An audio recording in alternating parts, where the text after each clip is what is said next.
Hey guys, welcome back to a special edition of JawnZone. I'm your host, Christopher Javon, but today Andre actually won't be joining us.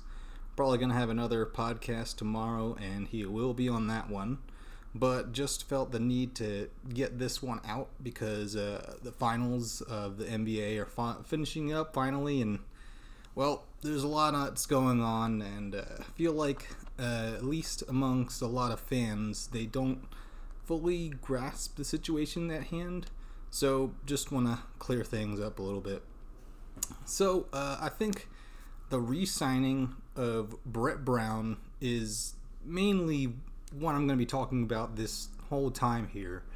But I think this was actually a colossal disaster, or not firing of him. I have no idea, none whatsoever, other than careless optimism, which is not any source of evidence that he will turn out to be good. Nothing whatsoever has ever shown me and that he is capable of leading us to an NBA championship. And that is more evident than when having so many great players play under you at the same time and consistently have the same problems arise over and over again. So I'm going to start out with what the biggest issue is here. Brett Brown's biggest flaw is that he's likable. What do I mean by, hey, what's the problem with him being likable? The problem with being likable is coaches and players don't want to see you go because they like you as a person and don't base this decision based on basketball coaching ability. He's likable. They'd feel bad for him if he got let go. I mean, it is not the greatest story, him coming on here and getting one of the worst records, if not the worst record ever in NBA history, basically running through the tanking process and ruining his NBA record because of that. But at the same time, nothing's just owed to him. A million people just lying on the street could have done that job, and I mean, he signed up for it. No one put a gun up to his head and say, Brett Brown, you're going to see the end of this if you don't sign on to be the coach of the Sixers. It's not what happened. We don't owe anything to him if he's not the guy who's capable of taking us to the promised land. And, okay, let's talk about a couple other things. First, out of the people that were on this team this year, you can't really judge Tobias Harris and Jimmy Butler in terms of have they improved on anything. Unfortunately, they weren't on the team long enough to have been coached by even a coaching wizard to learn things that are great. But was our team tailor fit to match these players that we got? Not necessarily. They were asked to do whatever it is Brett Brown's system is to just set up JJ Redick screens and pass it around the top of the key when we have big players who can make big plays down low. So, okay, looking at the players that we do have that have been here for a while. Ben Simmons, he doesn't have a jump shot. Everyone knows it. And it doesn't look like Brett Brown's making any ultimatums with him. He's not benching the guy or trying to game plan it so he gets shots. So it's just not happening. Now, can he be an effective and even a great player on our team without that? Yes. And that's another thing. He didn't need a jump shot this season if Brett Brown was good enough to plan around that. But he didn't. He didn't coach anything out of Ben Simmons. In those cases, I mean, look at Kawhi Leonard or Giannis is actually how you say his name. They actually worked on specific things they were bad at, and even though they couldn't work on everything at once, they tried to every offseason at least one thing get marketably better at. Now, Ben Simmons hasn't really done that. Yeah, sure, he's great at defensively, but he kind of always was. Now, he's having problems a lot of times with turnovers and fast breaks, just running down. He's careless. So, also, when he gets down low, he has indecisiveness when he should really just be trying to dunk the ball. It doesn't matter if he's forcing the missing, most of his foul shots on an and one, because he's still getting an and one, and one means we could possibly get another rebound and score.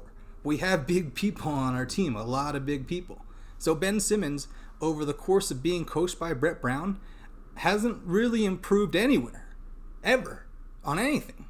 That's not coaching. So he's failed in that regard. Now look at Embiid.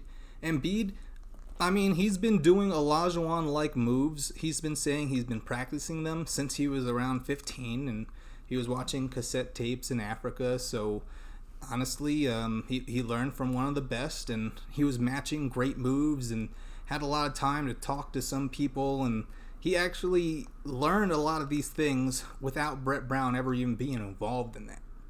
But let's look at some of the things he came into this season needing to improve on. Now, he needed to improve with his decision making and decisiveness. Same problem with Simmons.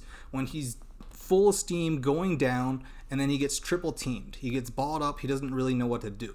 If he's being triple teamed, then that means a lot of people are going to be open. You shuffle it to someone else, or you carefully plan it to have Ben Simmons run down with him. You tell him, hey, Ben Simmons, whatever side of the rim that Embiid is on, just trail him speed for speed on the other side, so he can easily just dump it off to you and get an easy bucket. There's really no defense for that if you're triple teaming one guy. Triple teaming. There's only 2 under defenders that are supposed to guard 4 people, and we couldn't get any of those guys open? That's just bad coach design. There's no coaching involved in all of that. It just, he's taking it down and just doesn't know what to do. I mean, has Brett Brown even talked to him about what to do in those situations? Situational basketball? I feel like, no, he hasn't talked to either one of those 2 players I just mentioned. Now, has anyone on the bench gotten markedly better? And I mean, if you look at all these teams, last year the Celtics, they had their bench rise up to the task. And then even players after got injured on that team, players rose up to the task that weren't supposed to be starters. And then also, if you look at, I don't know, like Brooklyn, D'Lo actually finally rose to the task and took his team to the playoffs and got really better this year. So whatever he did, I mean, that's either hard work or coaching. And we just didn't really seem to have that for any of our bench players. If you look at the Bucks, I mean, before Thon Maker was pretty good when he was on there too, but I mean, they got people sharpshooting from the bench that are coming in and scoring. I mean, especially look at the Raptors. They had Fred VanVleet. Like, overnight, these guys become household names because of just some good or great performances in the playoffs. So honestly, who on our team has had that from our bench? No one ever. We've just given up people. We just trade them away. Jahlil Okafor, Nerlens Noel, Mark Hunter Williams, the list goes on. Markelle Fultz, who, I mean, that was a medical issue, but still, like, didn't really look like he was getting better at anything. So we really just don't have the kind of coach in Brett Brown to train up these guys to be good. I mean, look at the Spurs. That's what they're known for. Kawhi Leonard needed like 3 or 4 years or so to be amazing. And then Pascal Siakam, I think I said his name right, but not sure, on the Raptors, he was playing in the G League, and they trained him to be an amazing player, and he had that amazing Game 1 experience in the finals. That's what needs to happen from our head coach. Our head coach needs to be able to find people to do that or do that himself. That's one of his primary jobs, to make people better. Not just, oh, give me the best players and I'll just throw them in together and they should win, but if not, don't fire me because it was on them. What is that?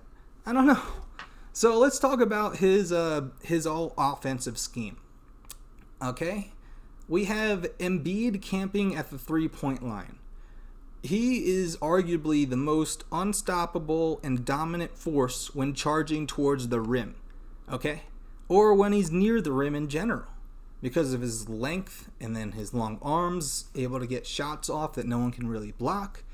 But why hasn't he been doing that? Because we have him camping at that 3-point line, not to shoot 3-pointers. Sometimes he does shoot 3-pointers when he gets a wide open look, But that's not why he's actually up there. He's up there to set JJ Redick screens. Let me just talk about that for a second. JJ Redick has a bigger role, or more important role, on our offense than Joel Embiid.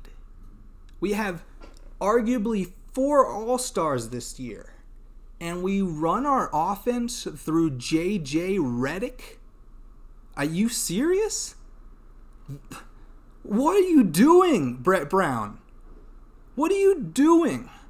And don't get me started on the Game 7. We lost in Game 7 versus the Raptors, who might be the eventual champions after tomorrow. This is a recording on a Sunday night, the day before the game. If they do win, that's another thing I'm going to talk about in a second.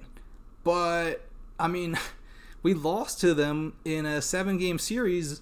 We should have won in 5 or 6 games if we hadn't been running our offense through JJ Redick. And thank God I missed it because my cable internet wasn't really working during the last couple minutes in that Game 7 of the Sixers versus the Raptors.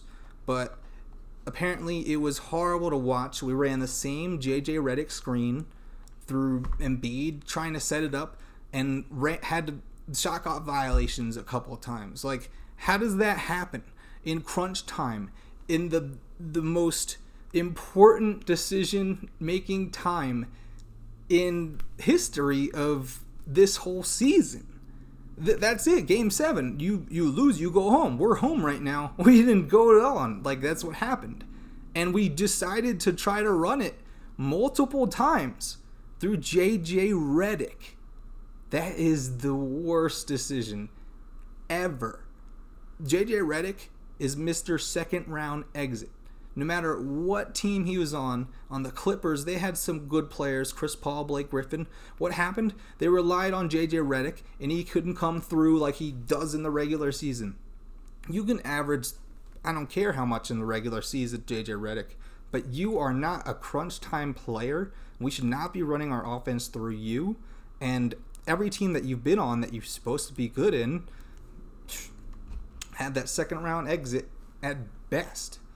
And that's on you. You didn't step up. You didn't have an amazing 30, 35 point game or some shit.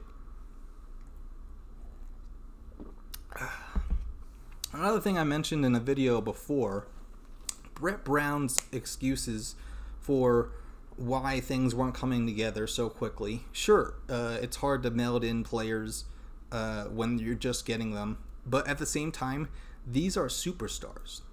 His answer has a lot of times been, we just need to find the right rotation. That's not coaching. You're just randomly subbing people in there and hoping it works out. And then you're just going to go with that. You're not going to call any specific plays. You're not going to ask for any specific adjustments. You're not going to tell them to be crunch time and this thing, full court press. None of that. You're just going to sub in guys and let them play on their own. What are you doing being paid how much you're being paid? Why can't I get that much money to randomly sub people in there? I want to sit on the bench and just smile and roll my head back and look annoyed when people can't do anything, when you're not telling them to do anything. I can do that. 76ers, call me up right now. I'll be your head coach. If you want me to sit there and not do a goddamn thing, I'll do that. So what's the problem? Why are we paying Brett Brown this much money to do this? Why is he still our coach? Now, another thing that makes me so miserable is we really missed our chance this year. And this is all Brett Brown's fault. Several things happened throughout the course of the year that went amazingly in our favor. We never had to play Boston in the playoffs. And then the Warriors got to the finals pretty much decimated with injuries. That's not going to be the norm every single year. Historically, we've been terrible against Boston. Even this season, Ben Simmons and Embiid were making the same exact mistakes that they made in the playoff series last year when we got a 5-1 loss to them, or 4-1, which was a nightmare. We shouldn't have lost to that Boston team when they didn't have Kyrie and Jason Gordon. We should have destroyed that team. But, I mean, Gordon, what's his name? No, their center has our Embiid's number. Our coach is not capable of making Embiid or Simmons better whatsoever. They took Simmons out of the game. And sometimes Brett Brown's play calls just take him out of the game. Like, he brings up the ball, he hands it off to someone else, and then you'll just see him stand somewhere doing nothing. Like, just standing off in the corner, trying to maybe draw a defender. That's not helping. That's terrible coaching. What is the coach telling him to do in those situations? Just go over there while this whole play is being run. We got 5 people on this court. You're an all-star, but just stand on the side for this play. That's not how plays should work. Send them in there, get some rebounds, or make them a part of the play. Nobody at any time should be just standing like around, and especially not as a part of the play call or the design of our plays. Why is that happening? Terrible coaching. Now, I mean, the Warriors having Kevin Durant out for most of this time, that's not going to happen again. If he doesn't re-sign with them, people might be saying, well, we don't have to face him with Kevin Durant. It'll be easier. Well, not really, because Kevin Durant didn't play in this series, and that money that could have been used to re-sign Kevin Durant, that's going to go to the bench that helped them get to the finals before Kevin Durant was even there. We're not going to be that lucky to have DeMarcus Cousins, however much money he was making, is either going to go to him or another bench player that could stop us. You see what the problem is? They're having a problem with Steph Curry's just on his last limbs. He's running out of energy. Klay Thompson got injured, probably because he's overworked. Same Draymond Green, just probably overworked. Going to the finals so many times takes its toll. You play that many more games every single season. You have that much less rest between your off season and when the regular season starts. I mean, I kind of predicted the Warriors will be really beat up, but man, like, we missed it. This was our year. There's no, like, maybe next year or whatever. Jimmy Butler might not even be with us anymore. And then what? I mean, we can sign D'Angelo Russell. I can see that working. Or somebody. Like, Jimmy Butler is a playoff player. He's a really good one, too. What if he goes to Boston? What if he goes to Brooklyn? Oh, that's another thing we got to deal with going to the finals. Not going to happen like this. We got so lucky this year. So many things went our way. Not facing Boston. We faced Toronto, historically known for losing. And we had them up 2-1. And running our offense through JJ Redick ran it into the ground. And even without Embiid, honestly, that's another thing. Our management in Embiid has been terrible. And that's on coaching. Brett Brown should have sat him probably for the last 10 games of the season. He should have sat him for at least half of the Brooklyn series. That's the coaching decision that kept Embiid from being healthy in this Raptors series when we needed him. Coaching, or a lack thereof. I've listed so many examples so far of why this man, as our coach, has failed us in so many different regards. You have a lot of things that you have to do as a head coach. He's not doing any of them. Situational coaching, terrible. Regular play calls, terrible. Not bringing up our bench or getting our regular players better, terrible. Management of injuries, terrible. Running our offense through JJ Redick is just adding on through another thing. Like, horrible. And he's likable. That's the only reason he's our coach right now. Because people can like him so much that they feel bad that he'd be leaving. It's not because he's a good coach. It's because he's likable. That's one of the worst things you can be as a coach. You can be likable and be a great coach. But you can't be likable and a bad coach. So likability really isn't the top thing you got to worry about. He gives these great rah-rah speeches and all these other things. But he's not a coach. He's a damn cheerleader. I could do his job way better than him. In fact, 76ers give me a call sometime. Seriously. But that brings me to my last point. our owners went out of their way to, get rid of some of our bench to bring in big players for this season. They put in the money. They cashed in all their chips. They said, I'm pushing them all into the center of the table. They said, we're ready to go. We're ready to build around this team. But they also said, failure will not be accepted in the same manner as last season. You can say that we got farther by making it to a Game 7 last-second tip-in against a team that we should have beaten in 5 or 6 games, but that doesn't mean that they didn't go back on their word. The owners lied to our faces. They straight up lied to us. What does that tell us as fans?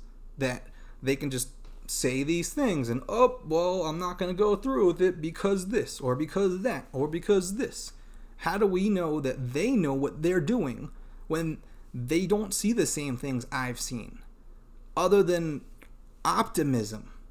Fans can't give me a reason why he's a good coach, other than getting 50 wins with players that will give anyone 50 wins. That's it.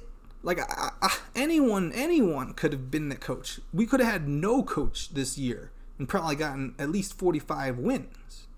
So stop saying he's made a great regular season. We're not here for the regular season. We're ready to go. This was supposed to be our season. He failed in every single way. Our players did everything. We won games straight on talent alone. That's the reason we won games. But he's not a coach. No coaching involved. I've just listed multiple things that a coach is supposed to be able to do. He didn't do any of them. None of them.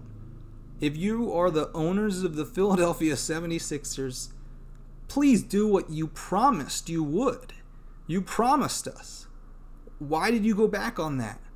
You made that promise on good basketball-based decisions, and you went against them because of emotion, because you like Brett Brown. You feel bad for him. That's it. That's the end of our show. That's all I had to say. Brett Brown is a hack, and our owners lied to us. Why? I have no idea. Maybe they have some secret plan where they'll get some coach halfway through the season, or the guy that we just picked up, the assistant coach or whatever, will take over his place. But we're not sending the message to Jimmy Butler that this is a good place to stay in.